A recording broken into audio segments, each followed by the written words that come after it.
Welcome, everybody. It is a Saturday morning edition, and you can talk, you get water to drink, or you got something in your cup, bring it all on. We're going to be talking a little bit about everything today, and let's welcome everybody. We got Joe Stevens. Joe Stevens is in the house. Carcast is in the house. No Forest Sport. Now we have Peter Miner. We are coming from live all over the world. Really, truly, our hearts are a little bit down a little bit, but we are still out and about. We have bright spirits because it is it's sunny somewhere, and hopefully this week it's sunny enough in Philadelphia that the Niners can get that win. So supposedly it's always sunny in Philadelphia. I was hoping somebody would catch that. So how's everybody doing this morning? Well, it's Saturday morning. This is the calm before the storm. Oh, Joe's got a little partner too. Yeah, I'll be muted a lot unless talked to because he's rambunctious right now. So heck yeah, like a good young boy should be, right? Yeah. It's hard to trust a young boy if they're silent and not doing much. You know what I mean? So it's like, what are you really up to? Start out slow and now he's whispering. So I think he.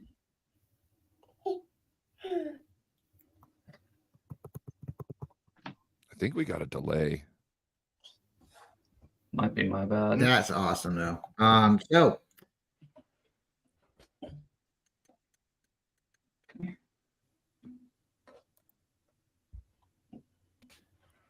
Well, folks, we are going to talk about this upcoming game. So, Joe, your Seahawks played the Cowboys, and the Cowboys were victorious, right? And we got to talk a little bit about it last night. So there were some really bad calls, and it, in my eyes, a 49ers fans, from the outside, over the history, the Seahawks have mostly come down with those calls or got those calls. So right now, for them to be on the tail end of it, would you agree with that? Have the Seahawks in the past gotten away with maybe some calls that they shouldn't have gotten away with? I'd say in big moments, there's been a couple, but overall, I feel like as fans, like Super Bowl 40, I'll bring up, we got robbed of a Super Bowl there. Like legitimately rewatch it. I'd say against you guys, yeah, there was that one game where the NFC Championship game where Navarro broke the leg or whatever, and they didn't call it a fumble, or they didn't call it a fumble or an interception. I think it was a fumble. But the very next play, Marshawn fumbles the ball, and you guys get it. So I don't think that was a big deal. I think the roughing the kicker one was. I'd say I'll admit that. But no, it seems like we get screwed a lot. The replacement refs in 2012, where Tate caught the Hail Mary, was another one where that we came down with. That was good. But, I mean, it's just like any franchise, we can bitch about the refs a lot. Nothing's going to happen. So, but you guys watch it. It was BS. So. Yeah, I agree. I definitely agree. Every game is different, and, not every time do you come out, like sometimes you get an advantage and you can't really say, hey, it's going to happen next time. And you can't count on it either. You never want to count on the ref, but there has been some times, we've played you guys and we were on that end. So I'm not going to laugh or anything. You guys did play one heck of a game, and I don't think it was right. There was definitely moments in that game. It seems like the league is favoring Dallas right now, but they primarily have always. And that's four first downs by penalty in one drive Dallas had, and they were all kind of tic-tac calls. And then I sent Ryan an article on Yahoo. I don't know if you saw it over text. I read it. Sorry, guys. Where there was the field goal that we missed. For one, it should have been in the center of the field. They respotted it to the right hash for some reason, even though it was an incomplete pass. And then for 2, they never reset the play clock, and we got a delay of game because the refs didn't reset the play clock. And then the ref tried to make some kind of procedural type of nomenclature type response to why that was correct. But really, if you're going to take time off the clock to move something, you need to reset the clock, because that's not a part of what the offense is doing, right? Yeah, You and I need didn't to even reset notice the it. clock to before you started messing with the ball. Well, and then the other thing is Pete tried to call a timeout even, and they didn't give it to him. But you guys saw right before halftime, we had to score 3 touchdowns in 3 plays for it to count, because there was that one that got overturned somehow, even though the analyst on the TV goes, "Oh, I think this is a touchdown." He never lost possession. Sorry, guys. I'm sorry. And then No, it's cool. the next one, they let us play the play. Fant scores a touchdown. Then, all of a sudden, there's a timeout. And then finally, we got the third one. Yeah, funny how they get the ghost timeout from the other team, but they totally miss yours. Yeah, and what's funny is Rich Eisen even said, and Rich Eisen's pretty neutral when it comes to the Seahawks, because realistically, he's only a fan of the Jets, and he's open about that, but he's still critical of them.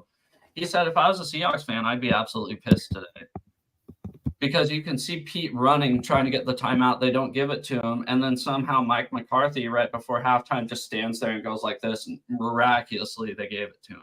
You know, it just kind of stood there and went like this. Didn't even move. He was like 30 yards away from the official. So it's just frustrating. That didn't affect the game because we scored anyways. It just felt like we were playing the officials all night. I mean, especially let the defensive backs play shit. And then the one interception that Dallas had, he pulled Lockett by the shoulder pad right before he picked the ball off, which I had no problem with. Let him play. But if you're going to make a call, make the call on both teams, not just us, when it comes to defensive pass interference. So, right. So David, it needs to be consistent. Yeah, thank you, Ryan. David McKnight, the game we played against the Steelers, we had like 17 penalties. There was like 20, I think, overall, but they picked up 3 flags. We are having the same officiating crew against the Eagles this Sunday. With the last game that we played with the Seahawks, I seen Charvarius Ward. They like what Joe was just saying, that the wide receivers and the corners were able to like actually play against each other. It didn't seem to have so many personal fouls or defensive. It just seemed to be like they were letting them play, right? But the game before that, Charvarius Ward, he seemed to be getting the flags, and it seems like there's some refs out there that are really, really, can we say it this morning? Is it too early? Anal on some of these things. And there's some that are like, let them play. Some guys are throwing a flag over a mosquito bite. Some of them guys are getting their jerseys ripped off their back almost. And where's the refs? The refs aren't looking. I'm a fan of the let them play mentality. I think everybody should be. One personal foul we did not get away with was our guy body slamming one of your guys right before halftime. Right. That was not cool. It wasn't really one guy. It was 2 guys. Two guys. Yes. Sick. He was leveraged up by one guy, and then the other guy took him over. It wasn't like one guy herked him over. You know what I mean? He was propped up by one and the other, and then the other one kind of stood up and took him the rest of the way over. Sick. You guys won. So whatever. That was our highlight. He's like, that was the best moment of the day. I remember watching it. That was right before halftime too, right? And I was like, you know what? Fucking sick. Take that into the locker room, dudes. Do it. All right, David, what do you think? What do you think, David? Well, I mean, that officiating crew with the Steelers, it was the first game of the season, but it kind of depends on what are they being told. It seems like the officiating crews aren't consistent. Game by game, they get told something by the bosses. You got to watch this. You can't call so much of this. I believe they're told to make adjustments, and I don't know what to expect out of them yet. At this point, we just got to play a clean football game and hope the refs are in. Let us play. Call the game even. That's all I want. I want consistency. I don't want them going, oh, this guy grabbed his jersey, throw a flag, and then flip it to the other side of the ball where we're on offense. Oh, that guy grabbed his jersey, but it didn't impede anything. No. You call it both ways. As long as they do that and they're consistent, then that's literally what I'm looking for. When it comes to the Seahawks game, they got hosed on that field goal, man. They did. I mean, they've got hosed on. They were supposed to reset. So the play clock, it's not like they're totally resetting it, to 40 seconds. It would have got reset to 25 seconds, but it still should have happened. It still should have happened. Yeah, or at least give Pete the timeout that he wanted, right? So. But yeah, what's your thoughts? So one more thing real fast. Go ahead. The Seahawks scored 3 touchdowns right before halftime to get 1 touchdown. I'm just saying. Yeah, that was sick. Salute. Yeah, they got it done. Yep.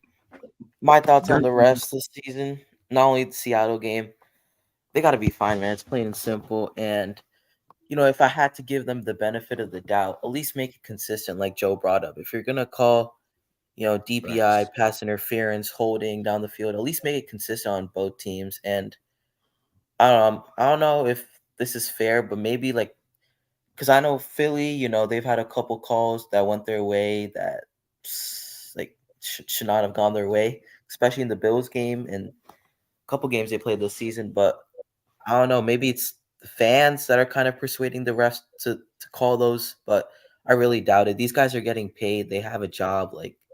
Just make the right call or just make it consistent on both teams. Stop being biased toward one team and, realistically, some of these teams should not even have the record they have at the moment due to these refs. So, that's just my thoughts. They got to be fined or something. But the NFL is not going to do anything about it. So, you know what kind of irritates me, guys, honestly, and this isn't just the NFL, but it's college football. It's any level of football. It's when a wide receiver's running around, the pass is incomplete, and then there's 2 seconds where the receiver is pointing at the official, and then they throw the flag. That irritates me so much, where the receiver points at the official, he doesn't do anything, and then he throws the flag after the receiver points at the official. That irritates me. When there's 2 seconds after the ball's incomplete and they think about it and they're like, so it doesn't, as a ref, I used to be high school, peewee, all that type ref, right? So they don't tell you have to make a call immediately. And if you think about it, you don't really want somebody knee-jerk reaction throwing a penalty flag, right? I understand where your mind goes when you're thinking in that situation. And what should be happening is the ref shouldn't be worrying about the wide receiver fucking pointing at him whatsoever. He should just be going through his head. You got to check off the boxes. All right. Mm-hmm. Was there contact? Boom. Was the ball in the air?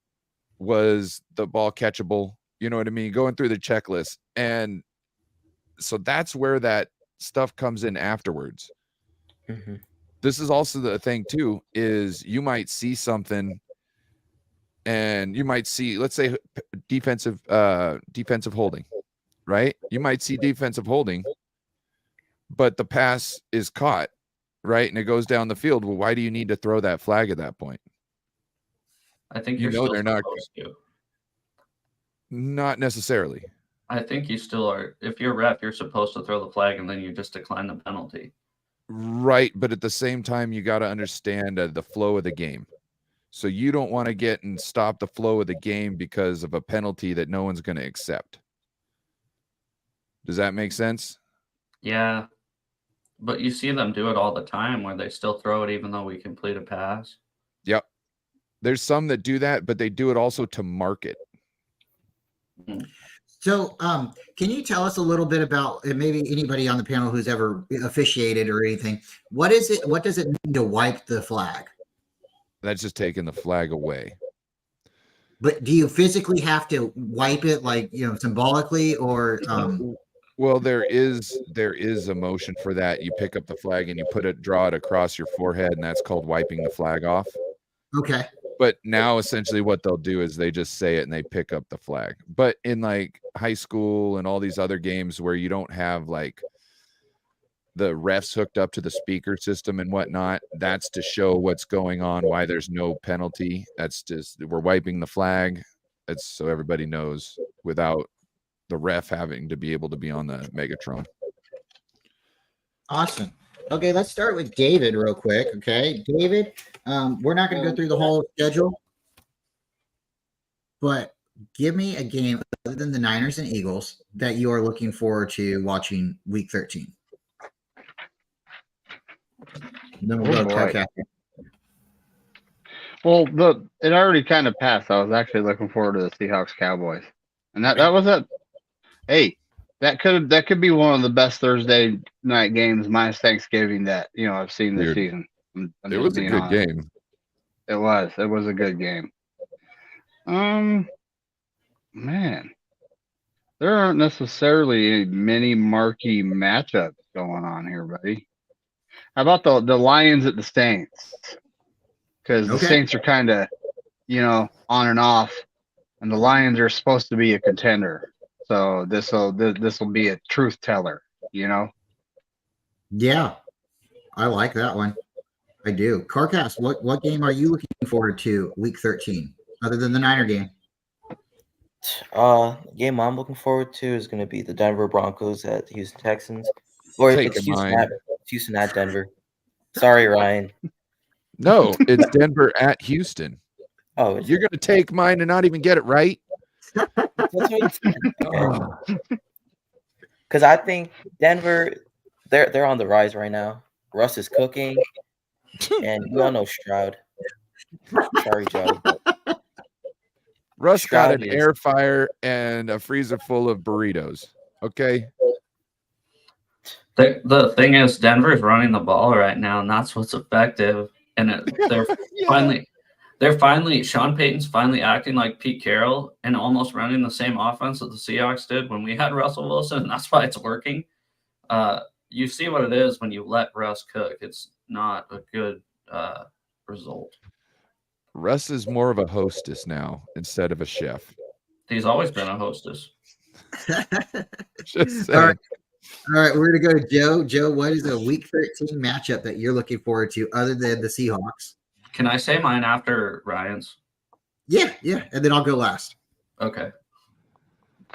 Mr. No Border Sports. Fuck. All right. You could still say Denver and Houston. No, I'm not going to step on anybody else's toes. I'm going to go with the LA Chargers and the New England Patriots. I want to know how shitty these coaches are and teams are. Oh, man. That's the shit bowl. It is. That's the 10 o'clock shit bowl. Well, 1 o'clock your time, but 10 o'clock our time. That's the 10 o'clock shit bowl.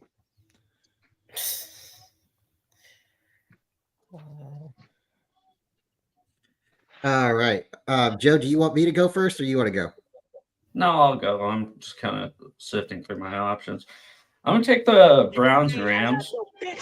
Joe Flacco starting for the Browns. I don't see him. Joe Flacco starting for the Browns. I want to see him take down the Rams. That would be cool. 1B would be the Monday night game just because the Bengals are starting Jake Browning, and let's see if he can do anything. Sorry. Okay, so for me, I'm looking forward to the Kansas City Green Bay game. I think that's going to be a really, really good game. I think it's going to be a lot better than people think. Who do you got? I'm taking Green Bay. I got Green Bay too. It is a season of love, so It is. Yep. Yeah, Yep. Green too. Yeah.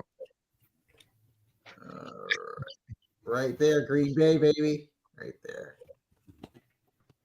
So, and then you also have to look at the I don't think anybody said it. The Indianapolis and the Tennessee game. That one's going to be a good one. That one's going to be a good one. That one's going to be a battle for their for a playoff spot. It's going to come down to it with Houston still vying for it. Yeah. So I think there's some matchups, but I just don't understand why they didn't flex our game and put it to the Sunday night. I know Fox paid for a lot of money. And then Joe, do you have any news? Is your game getting flexed? Yeah, next week our Eagles game is getting flexed to Monday night, or not next week, 2 weeks from now. Sorry. Oh, and they're not flexing the Niners and Eagles to Sunday night over the Chiefs. Well, I think Green Fox Bay. protected that game is what happened. They pay money to protect games to not be flexed. Like they have a certain amount of games that they can do on per year, and basically I think they have full control of that. Why would you pay money to not have a game flexed to be a better game? That doesn't make any sense. Because it's either going to be flexed to ABC or ESPN or NBC, and Fox doesn't want all the eyes on. Yeah. So they lose it in general and it just goes to the other one. Yeah, exactly. Oh my God, this is so stupid. Well, does that make sense now, though? It makes sense, but there shouldn't be a thing like that getting in the way of good primetime football. Right? I hate when the Hawks play prime time. It sucks for me personally because usually I'm there. I don't mind away games prime time, even though it makes Sundays boring. But when I'm there, I gotta go to work the next day, and it sucks. Just being honest. So next Monday is gonna suck. Let's face it, it doesn't make Sundays boring. You can't enjoy football all day long until your game plays. Mm-hmm. Yeah. So really the only other game you can enjoy that week is the Monday night game because your game's already over and you already know the inning. You don't have all this build up. You're not watching another team just get demolished and go, oh, I hope that's not us today. You know what I mean? I keep it. What I do if the Seahawks aren't playing, I like to keep an eye on the division. So like I'll probably turn on the Browns and Rams and the Eagles and 49ers today or tomorrow. Sorry, I had to figure out what day it was in my head. Really jelly of McNiner in that jacket. I like the beanie. I have one just like that. That's old, right? Yeah, I've had this forever. It's like dark. It's like maroon. Oh, I thought it was black. I have a black Seahawks one with that white stripe around it. I actually got it in the 2005 NFC divisional game against the Redskins. I'm honestly have no idea when I got this. It was so long ago. I know I got this in the 90s, the starter. Yep. I'll be right back. I got to show you guys something. 2 of them. All right. I'll be right back. Don't worry. Yeah, I do. I got one for me and one for an ex-girlfriend that, left me. And, she could have took it. She could have. I wouldn't have said anything. But,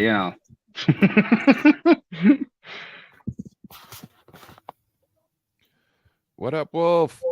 What up? Got a wolf sighting in the house. Okay, gang. Wolf is awesome. He is awesome. Wolf sighting. Wolf sighting. Wolf, you might want to reach out to Corey. Check out these bad boys. Got the Chuck Knox 80s jacket right there. Kind of like Brett. That's kind of like Brian's. Yeah. And then I got this badass Pro Line jacket that I never wear either of them, but I have them. Yeah. That's awesome.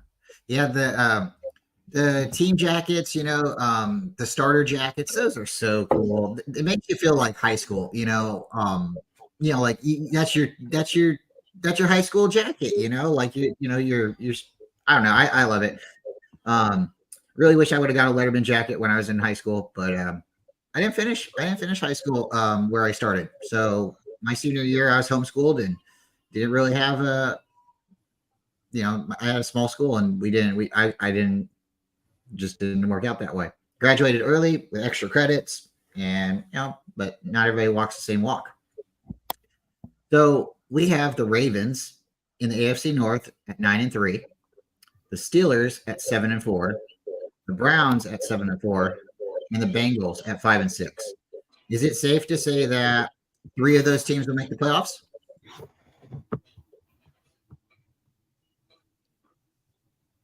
I would say. What was it again? Ravens 7-4. Yep, Ravens are 7-4. Browns are 7-4. Ravens are 9-3. Sorry. I think the Ravens make it for sure. Yeah, I think the Ravens. That's no question in my mind, unless Lamar gets hurt. They're built to last for the most part, I think. Like I don't see them dropping some as like the weeks get longer. You know what I mean? I see them being the same. Mm-hmm. The Steelers are 7. Damn, I didn't realize.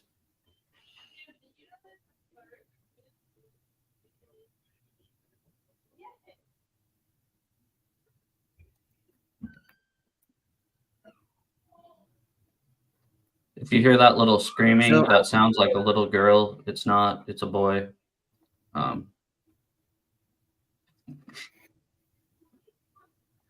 So I think all 3 of them make it. I think all 3 of them make it, and then the Chiefs are 8-3, the Broncos are 6-5, the Raiders are 5-7, the Chargers are 4-7. I could see 2 more teams in this division making it. I could see the Broncos make the playoffs. Call me crazy. Your guys' thoughts?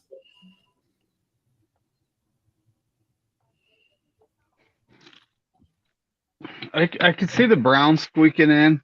The Ravens, they're a good football team. Chances are they're going to, take their division, so know about those other teams, though. Yeah.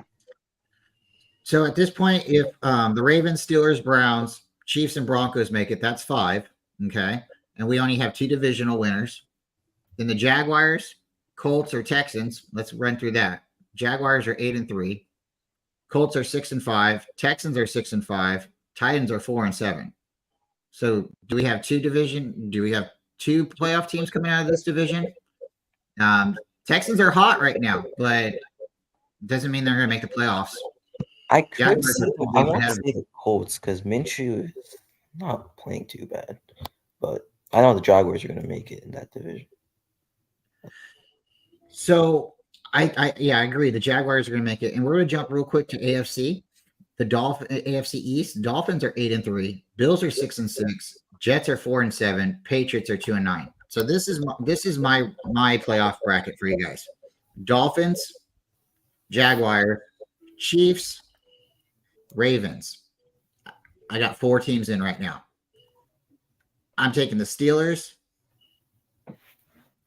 and the Browns. That gives me 1 more team. I'm taking the Broncos. I don't think the Bills make the playoffs. Colts, Texans, Titans are good teams, but I don't think they're making it. I think only the South gets 1. The East gets 1. I think the West are going to have 2 people representing, and the Ravens, the North will have 3. Does anybody else want to take a crack? Well, at this point, I mean, the Dolphins, Chiefs, Ravens, and Jags are the division leaders, and I don't see them giving them up. So the other 3, I don't know if the Browns got, being quarterbackless, they might just fizzle down the stretch. The Steelers and Mike Tomlin, huh? Oh, yeah, they got Flacco, huh? Yeah, Flacco starting. That's going to change things. Yeah, but, and I don't know. I mean, we'll see what happens there moving forward. But the Steelers, Mike Tomlin, they have good coaching. Their quarterback's kind of mid, but they have good coaching. I could see them sneaking in like the 7 or 6 seed.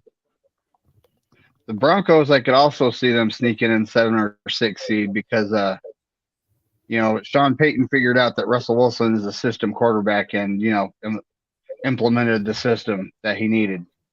Mm-hmm. And the Bills, I don't know if they're making the playoffs. They needed that. They needed to beat the Eagles. They needed that win bad. So the third team, though, obviously there's 3 wild card spots. Honestly, I'm looking at the Colts or the Texans. I think the Colts are more of the veteran team, so I honestly think they're going to make it. Texans Okay, so are you're on the taking, up and up, though. so you're taking 2 from the South. Yeah. Yep. Ooh. Can I tell you guys a funny tweet that actually made me laugh out loud? No. Please. Yeah. This was from a couple of years ago. Somebody screenshotted it. The tweet was Jay Cutler passed his physical and is officially a Dolphin. And then somebody commented, if football didn't exist, this would be a way cooler tweet.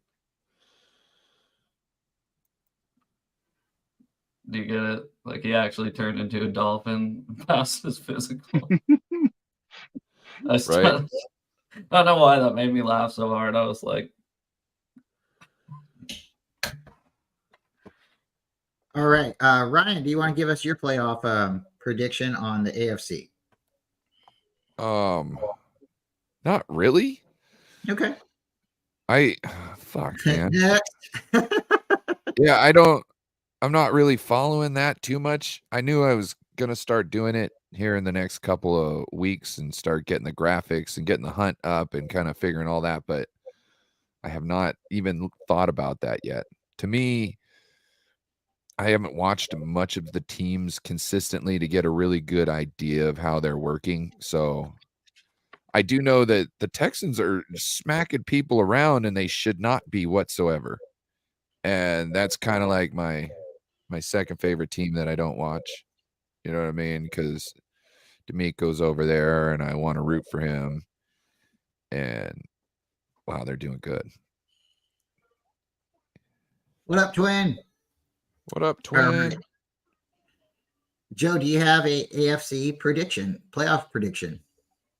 You can pass too. It's fun. I'm just killing some time. All right, I'm gonna move to the. Yeah, let's move to the NFC. All right, let's move to the NFC. So we have the Eagles at 10-1, the Cowboys at 9-3. I think it's safe to say both of those teams are going in. We have the Niners at 8-3. We have the Seahawks at 6-6, the Rams at 5-6, and the Cardinals at 2-10. I think it's safe to say that the Niners are going to make the playoffs.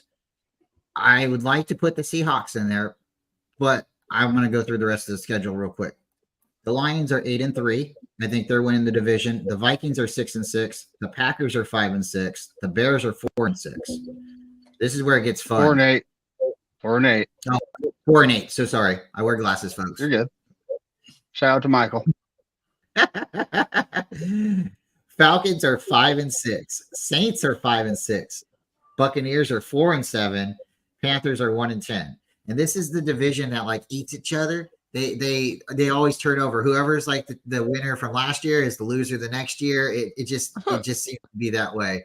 So the Falcons right now are in the driver's seat, but like we were talking earlier, if the Saints could get that win over the Detroit Lions, that's going to be a pretty big win too, like a tiebreaker for other playoff scenarios. So I'm going Eagles, Niners, Lions. Oh, I'm going to take the Saints. Those are my 4 division winners, and I could be wrong on the Saints. I just think Carr, the veteran quarterback he is just that's what it is. Then I'm going to take the Cowboys. I'm taking the Seahawks, and I'm taking the Packers. Those are my playoff teams. Yeah, that's pretty on base. I'd like to think. Can I do mine? Yeah. We'll do Philly, Detroit, and then I'm gonna have Tampa Bay winning the South. I think their schedule is pretty cake the rest of the year as long as they can just take care of business. They'll squeak in at like 8 and 9. The 49ers, obviously. And then for the 3 wild card teams, I think you got the Seahawks, the Vikings.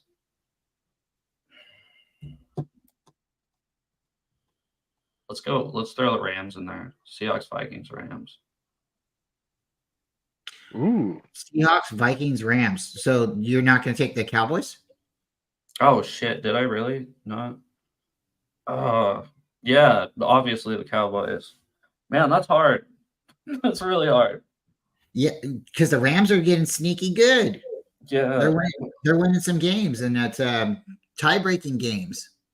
Yeah, they beat us twice. Let's go the Vikings and the Seahawks. But yeah, the Rams could slip in there over the Seahawks or the Vikings, I think.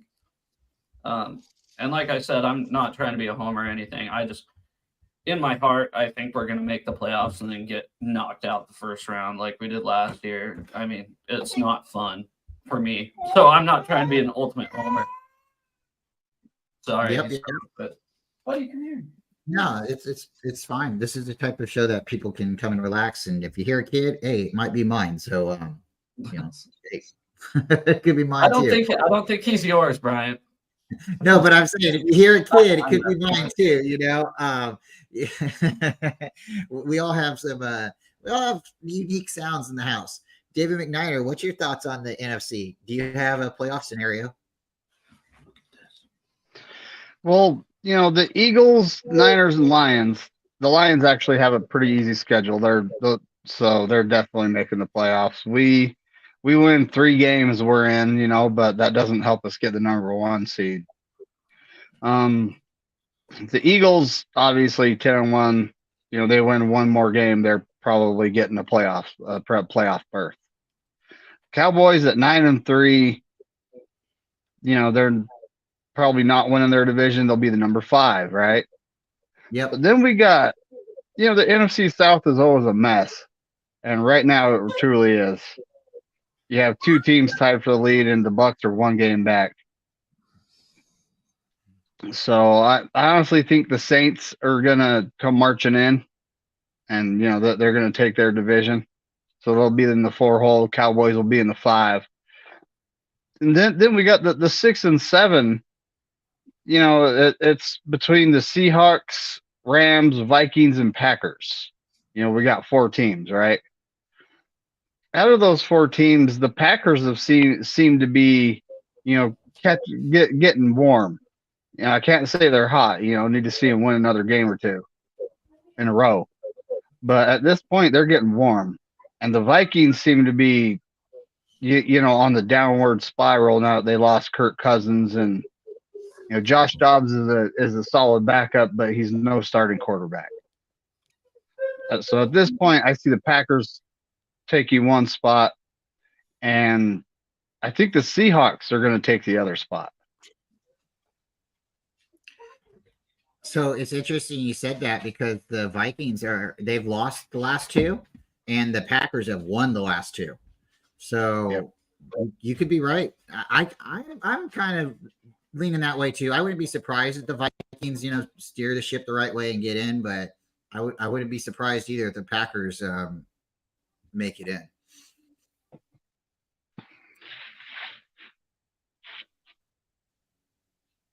All right. So Brian, did you have anything for the NFC, or you want to wait on that one as well? Let me just talk about some things I see. So with Atlanta Falcons sitting in the 4 spot, who's ever in the 5 spot almost can have a walk-in to the second round of the playoffs. You know what I mean? You straight go into the divisionals, because I don't see the Atlanta Falcons being able to really handle anybody who's in the talk right now. They're just kind of in that position by default. And the other thing is you were talking about Green Bay going up, but also like the Vikings could or could not, like both those teams could be trash. So anybody getting let's see if the Vikings stay in the 6th spot, then that means anybody sitting in the 3rd spot, like the Lions, is going to be able to feast on those two teams. It looks like if they're like the Seahawks, if they get in, they'll be trouble in the playoffs, I think. And they weren't not just a lay down team, but there's some teams in the NFC playoff picture that are almost like lame ducks. Lame duck teams. So that's something to look. You're going to certain teams that maybe shouldn't get out of the wild card weekend will be getting like essentially a free pass to the divisional. So that'll be interesting to watch, is how all these teams fall in on the bracket. Just saying. Yeah, I agree. I'm looking at it, and no shot at the Seahawks, Joe, at all. But I'm looking at it right now that there's only 3 legitimate teams in the NFC vying for the Super Bowl. That's the Niners, Eagles, and Cowboys. I see the Detroit Lions. I see them being on the bubble. If they lose a couple weird games like they have already, it's time to take away their crown. Yeah, say they lose against the Saints this weekend, right. or they lose, I think they played the Packers one more time. I'm not positive, but just, again, if they lose a little bit more steam, might be time for that guy up there in Tom Grossi Packer cast to take that suit jacket from that Detroit Lion guy. Yeah, I'm just thinking, just for right now, I want to see more out of the Lions to, say, okay, they are legit.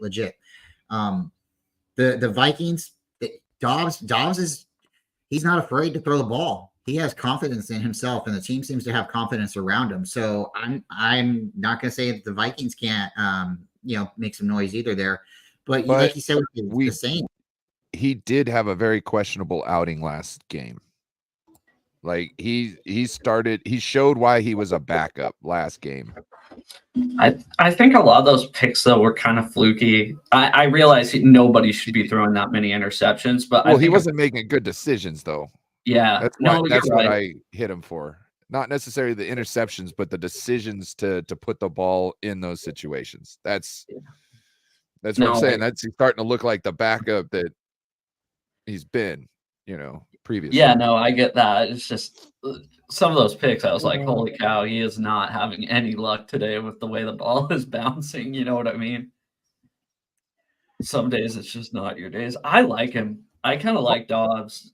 I like him too. I was just like, I had to, let's pull back from this, wonderful story, because it may not be as Cinderella as we think. You know what I mean? But hey, props to him. He's done more than anybody's ever expected him in such a short amount of time that he needs props for that, at least. You know what I mean? Like, dude's done a lot that nobody expected he'd ever do.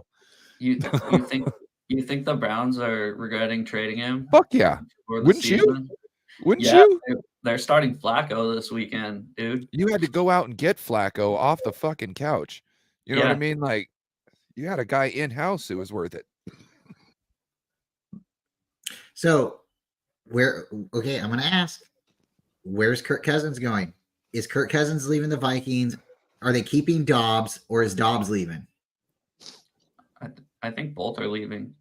You think so? I think they're going to try to draft a guy. Maybe not have a bridge? Not have a bridge at all? Maybe Dobbs stays, but I don't know where Cousins is going. If you were going to have a bridge, why would it be Dobbs, though? I don't think it's Cousins, because I think Cousins wants too much money. Yeah. And he thinks like he's something away from getting a championship. So good on him. Maybe he goes to Vegas. Vegas would be a spot for Cousins. I can see that. But if you think about it, he's like, I want to get paid. Okay, well, bud, if you get paid, that's less potential weapons put around you, right? And you think you deserve this Super Bowl because you've been in the league this long, which I'm not saying he deserves one, but the guy's been around a while. I think he deserves a shot with a good team. But at the same point, you got to take that pay cut a little bit to make sure you got everything around you. But that's not going to work if you go to the Raiders, because they're just going to do dumb shit with the money that they don't pay you. You know what I mean? They're going to pay the punter 10 times the amount of a fucking highest paid punter. Excuse my language, but they do dumb stuff. True. I like to see punters get money too, but it's certain stuff is just ignorant. Listen, base salary punters aren't starving on the streets anyway, so I don't really feel bad for these guys not making as much money as other guys, because they got enough to support their family. I will sign right now. Honestly, I'm a Niner fan, but I could take this jersey off. I would really hate to do it, but my kids got to eat too. I will sign for any team right now for the league minimum, and I will be okay. I will be really okay. You know what I mean? Dude, like the practice squad minimum, I think we looked it up last week. Me and my buddy Kyle, he was on here. I think it might be $230,000 a year just to be on a practice squad. I mean, maybe it was closer to $300K. I'll take it. That's more than what I make right now. I won't tell them.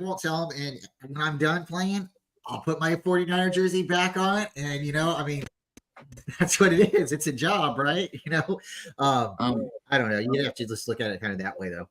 David, where would you send Kirk Cousins, David? I know we've asked this a lot, but is Dobbs leaving Minnesota? Is Kirk leaving?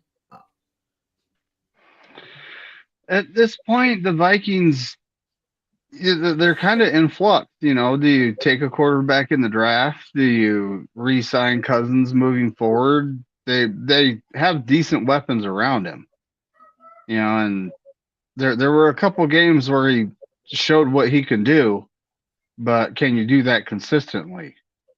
And to the point of wherever he goes, he's going to want to get paid big. Look what Tom Brady did in New England. He took pay cuts, signed team-friendly deals because he knew that having a good team around him was going to pay off. And it did. So at this point, Kurt, I honestly see him being a Seahawk, for a season or two. I could see him joining the Raiders. I mean, it really depends on, who their head coach is and what direction they choose to go in, which, that franchise is kind of, it's a mess. What do you guys think about? Sorry. I don't really see Kirk as a Seahawk. What do you guys think about Kirk as a Ram? Because the McVay connection from Washington, and who knows if Stafford doesn't come back next season, don't you guys think the Rams would make the most sense? I just thought of that. It would, but contract-wise, Stafford, it wouldn't make sense for him not to play another year and get that money. They signed him to that extension when they traded for him, and this next year, I believe, is a pretty big payday for him. I don't have the exact numbers. I agree. The Rams do make a lot of sense. I could also see the Cardinals making sense, but that's they would have to get off of Kyler Murray. So dude, they are so sunk in on Kyler Murray. Yeah, they don't even know how bad it is for them. Yeah, so that's kind of like, but I could see them, wanting somebody different. But I'm really looking at Seattle as well. I'm looking at the Raiders. I'm looking at Seattle, and I'm throwing out New England. I think New England's a chance, but I think it depends on the price. Like David said, if he's going to go in there asking for a bunch of money, New England's going to say, who we had quarterback for the last 20 years? How much we paid him? How many rings do you got? They're not gonna like that, and he's going to walk out. I don't like that. So I believe. Oh, sorry. What's your thoughts about Kirk Cousins as a Seahawk? It doesn't make any sense. I think he's like Geno Smith 2.0, realistically. I mean, you saw how Geno played last week. If Geno plays like he does last week throughout the whole season, I'm fine with keeping him as a bridge for, either Penix or Nix or Jaden Daniels, a quarterback that we draft in the first round. I don't mind that. But I don't want to pay a bridge quarterback a bunch of money, if that makes sense. Geno's on pace to make like $20 million next year, which is, I think, 18th in the NFL as far as quarterbacks. If we can just keep him for one more season, kind of groom a rookie, as the Chiefs did with Mahomes, with Alex Smith, I like that. Sorry.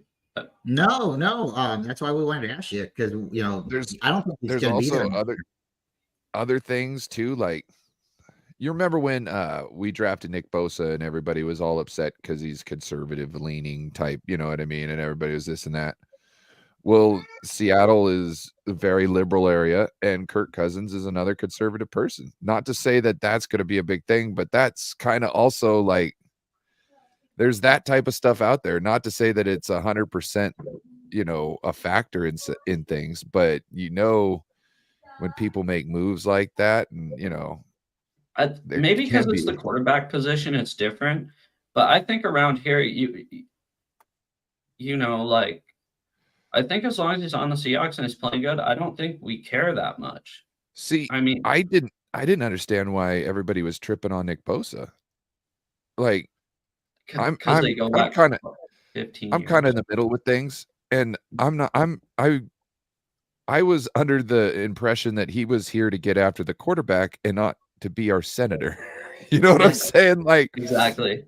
You know what I mean? But I don't know if that could play into it because I know a lot of people who are, extremely political, and that's why I'm like no borders because we're not talking about that stuff really. I just think there's something like that going on too when you think about it. Let's talk about it. What do you feel about the?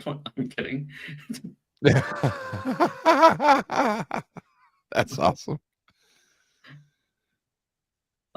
Hey Bryant, real quick, I looked up how much it would cost for the Cardinals.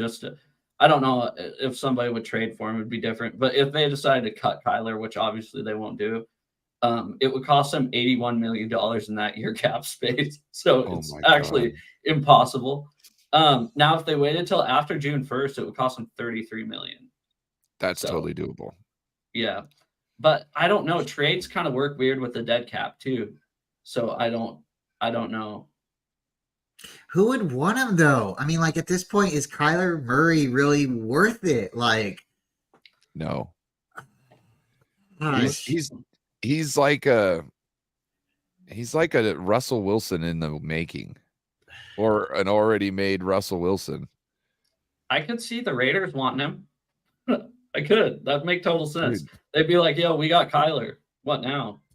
He told everybody there wasn't a clause in the contract that said that, even though there was clearly a clause in the contract because he had them take the clause out. Yeah.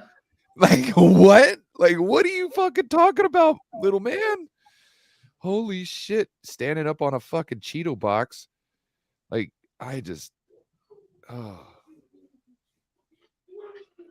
Gotta love it. Gotta love it. Gotta love it. Well, I don't know if you watched that press conference. No. He said you should go watch it because he pretty much says, I like everybody else doing the work for me. Because he says anybody who's ever been in a quarterback room knows how things work in there, and everybody's got their own jobs, and that's how I like to do things.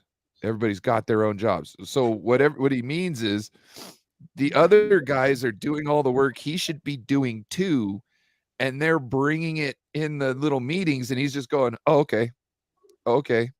Sick. They all do the work, and then he just goes home and plays video games. And that's what he was like, that's how I like things. That's how it works for me. Yeah, it works for you that way because you don't want to spend time doing anything else to get better. You know what I mean? Dude, I saw this. I forget whose channel it was on, but they were like the Arizona Cardinals publicly thank Call of Duty for making their game suck ass this year so Kyler can be good at quarterback. I think it was TRL. I might be wrong, but I think it was TRL because I was laughing. Yeah, I saw that. They're like, the Cardinals would publicly like to thank Activision for making Call of Duty suck ass this year so now, Kyler can play football. I got a question. Remember how Kyler wasn't supposed to be back for a while? All that, he's going to be out. He might not even make it back for this season, right? Now all of a sudden he's back. Mm-hmm. That was Dobbs. Dobbs beat the Dallas Cowboys. Kyler could have been back this early the whole time. He was trying to take a year off and just not have to worry about things, just do what he wants and this and that. But he saw him losing his spot to a nobody, and he had to do everything he could to get back in the limelight because there wasn't a scrub under quarterback anymore. Do you know what kind That's of his motivation. Think about that. That's his motivation. Not winning, not fucking winning, but being in the damn limelight. Do you know what kind of irritates me? I saw this the other day, a little off topic, but still quarterback talk. So I saw somebody on Colin Cowherd's show the other day talk about if Caleb Williams doesn't enter the draft, he deserves to be in college and he can't make it in the NFL or something like that. If he wants to go back for his 4th year in college, you know, he's not an NFL quarterback. And I'm thinking in my head, like, were you guys saying that when Andrew Luck wanted to go back to college? No. You know, were you saying that when a lot of the fourth? No, it's because there's so much hype around this guy. And like, if he wants to go back to college, let him go back to college. What? Like, well, what they're trying to do is they're seeing that there's what they're seeing is that these college athletes have more choices now. yeah. And so when you see like what happened with Justin Fields going to the Bears, a lot of these young athletes are smart now. They've got money. They've got money now. They're not starving. Exactly. He makes a lot. They can make better decisions. And he's like, well, if I have to go to a shit team and where anything could happen, blah, blah, blah, why don't I spend another year in college, make more money, make sure I got that put away? Because whether I make it in the NFL or not, you know, I might not get that second bag, but at least I can get the second bag right here in college. Yeah, and exactly. They don't want to go to certain teams. That's the other thing. They send him back and he goes back into college. Why? Because he doesn't want to get picked by the teams at the top. That's what they really hate, because that's the only thing that's really helping. Once they decide they want to start moving around and have this and that, moving up in the draft and moving around all this capital won't mean shit, because someone would be like, I don't care if you got the third overall pick in the draft. I'm not going to fucking sign with you. I don't. Yeah, I mean, John Elway did it. Eli Manning did it. Eli Manning. Yeah. Bo Jackson. Bo Jackson got drafted by the Tampa Bay Buccaneers, sat out a whole season, and then was drafted in like the 8th round the next year by the Raiders because he wanted to play baseball half the season. I'm pretty sure. I got to look this back up. I've read it, and I believe I'm correct. Steve Young was drafted by the Cincinnati Bengals and went to the XFL, the USFL. USFL, and played for the LA Express. That's where I got that. But yeah. So he was. If he would have went to the NFL, he would have been a Bengal. I think he signed a $50 million contract, and then he got insurance on that money. So when the league went under and they couldn't pay him anymore, he got the money from the insurance that he got on the contract. So he got all his money. We forget how many people that 1.5 seasons in the USFL. Jim Kelly played in the USFL too. There was another hell of a good running back. I forget who it was. Herschel Walker. I think it was. Yes, wasn't it? And didn't Reggie White went and played for the USFL first too? I don't know, but it sounds like I've heard that before. Yeah. All right, folks, we're gonna get out of here in a couple minutes and check this out, because we went all over the place today, and I like little segue videos. So real quick.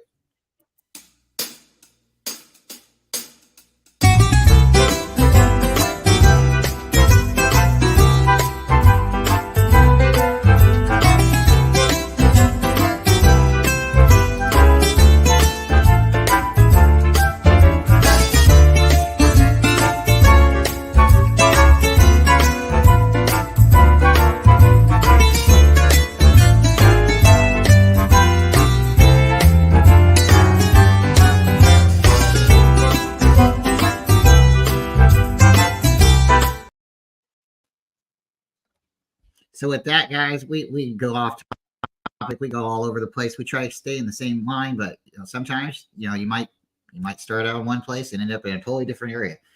We thank everyone for coming. Ryan, what do you got going on? What's going on with your channel? Oh no, I was thinking about streaming the Niners game. What time is your game? Oh, you don't have a game. I wonder if I'll be able to stream it or not. I don't know if it's going to be something that's available in my area, so I don't know yet, but I want to. The I don't know, 49ers? Dave. Yeah. Oh, I it will think be.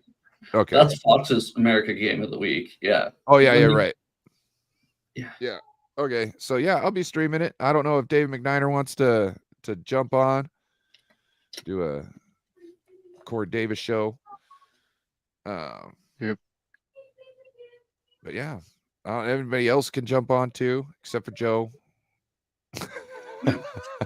No, fuck you. So we got a question for Joe real quick, and the same question will go to Joe. What's going on with your channel? But Alien Jazz What up, Party. Daryl? That's right. He was Daryl's on the man. show. Yeah, yeah. know, We got him on. Yeah, it was so fun. We had oh my gosh, Gav, Notorious GAV. He was on, and Yep. we had David. It was a great show. Joe, question for Joe. Who does Joe think will win between the Niners and Eagles? Coming from a Seahawks fan, you're the Seahawks fan. If your life was on the line. Honestly, you guys, I think the 49ers are very hot. They might be the hottest team in the NFL, but I think the Eagles pull this out. I'm sorry, you guys. Hey, it's okay. It's okay.